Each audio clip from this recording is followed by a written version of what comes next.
I am Chipu. I am a red squirrel. The woodchipper that I am standing on is also red. I look down to the spinning blades of perdition and ponder if they are worthy of me. Are my sins too great for this world? I will not be judged by mankind. I leave my fate in the hands of God, the wind, and the woodchipper. Seconds pass. I had a human lover. She was my great love. I was 3 years old at the time, so I was far from being a virgin. I was virile and had made many children. However, I did not expect to meet her. It was Halloween, and I was eating seeds from a fermented pumpkin. The world began to blur, and giants appeared. They escorted me into a beautiful Greek castle, where I was introduced to their queen. She appeared to be the loveliest squirrel I had ever seen, with golden fur and tender brown eyes. I mated with her right then and there, as is only proper for a squirrel to do. When I awoke the next morning, I realized that my tender squirrel was actually a tender human female. She cuddled me and pulled me close to her face. I licked her nose and she stroked my fur. She put me in between her legs. I mated with her again, her labia wrapping around me in a silken embrace. We were happy then, she and I. Then the giants burst in. There were flashes of light. My love grabbed me and tried to shield me away from them. These human males appeared gleeful. Then they became angry. One of them vomited. My human lover screamed and bolted from the room. The brutes chased us outside the very house that my inebriated self believed to be a Grecian castle. They tackled her and wrenched me away from her. I bit the hand of my aggressor and fled in fear. I watched from a nearby tree. She kicked them off of her and screamed at them in shrill humanese. She went home. I followed her. The breeze is gentle atop the woodchipper. The smell of fragrant vegetation and green acorns tickle my nostrils. Yet the scents and feelings do not overpower the din of the woodchipper roaring from the pit of its iron belly. Still, the acorns smell so sweet in the air.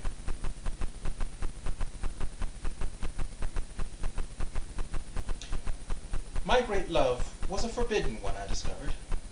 Other squirrels I once frolicked with were fearful of me. They would scream, "Human! Human!" as they ran further and further away. I am a rodent with many lovers. How can one night's passion not be washed away with the next rain? How many red squirrels have mated with black squirrels, and vice versa? How is this any different? I was drunk, true, but I will not admit fault. My sperm has crossed the species line. I have reached out to the barbarous humans with the most intimate part of my body. How can anyone hope to tear down the walls of prejudice if they are not willing to lay down their seed as well as their lives to do it? I am building bridges. I should be rewarded for my sexual deviance.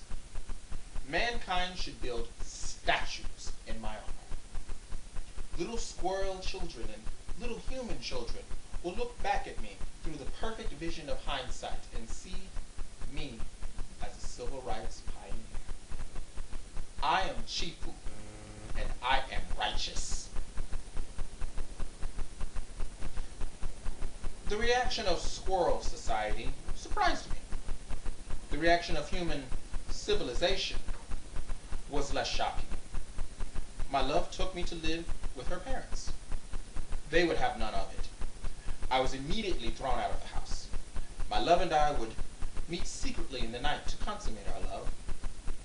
When we were eventually found out, my love was sent to a home filled with men in white coats. Our midnight trysts were discouraged with heavy sedatives. I knew then that it was over.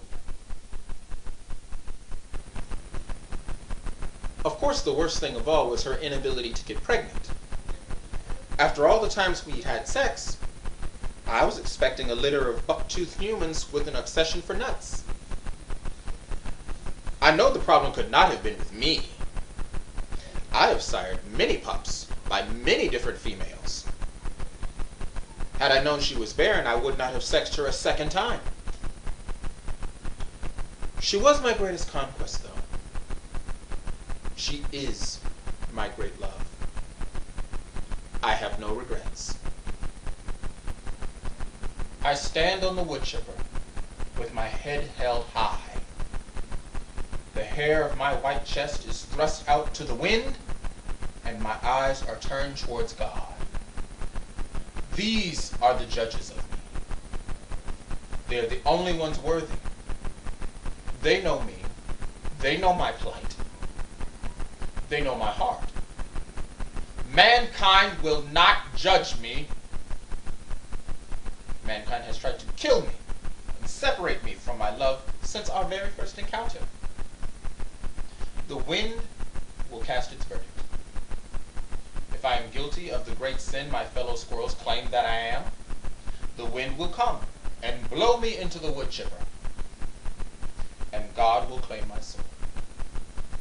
He will place it in the ground and recycle it into the biosphere. Whoosh!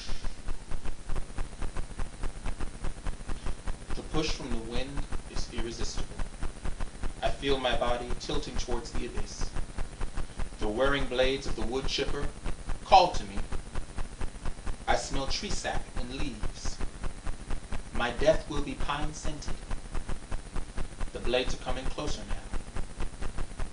Time stops.